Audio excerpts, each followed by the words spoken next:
নমস্কার।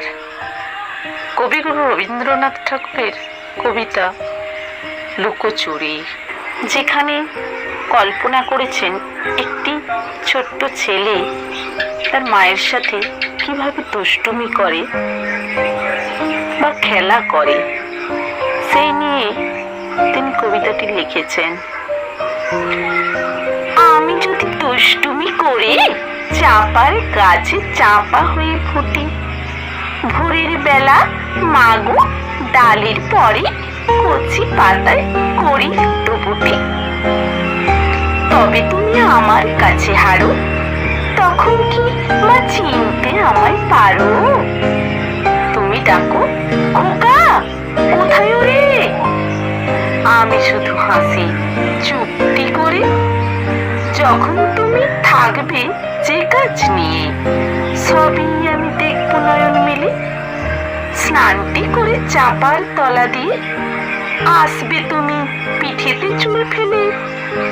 এখান দিয়ে পুজোর ঘরে যাবে, দূরের থেকে ফুলের গন্ধ পাবে। তখন তুমি বুঝতে পারবে না যে তোমার খোকার গায়ের গন্ধ আসে। দুপুর বেলা মহাভারত হাতে বসবে তুমি সবার খাওয়া হলে, গাছের ছায়া ঘরের জানালাতে পড়বে এসে তোমার পিঠে কোলে। আমি আমার ছোট্ট ছায়াখানি দোলাবো তোর বইয়ের পরে আনি। তখন তুমি বুঝতে পারবে না সে তোমার চোখে খোকার ছায়া ভাসে। সন্ধেবেলায় প্রদীপ খানি জেলে যখন তুমি যাবে গোয়াল ঘরে, তখন আমি ফুলের খেলা খেলে টুপ করে মা পড়বো খুঁয়ে ঝরে। আবার আমি তোমার খোকা হব, গল্প বলো তোমায় গিয়ে কব।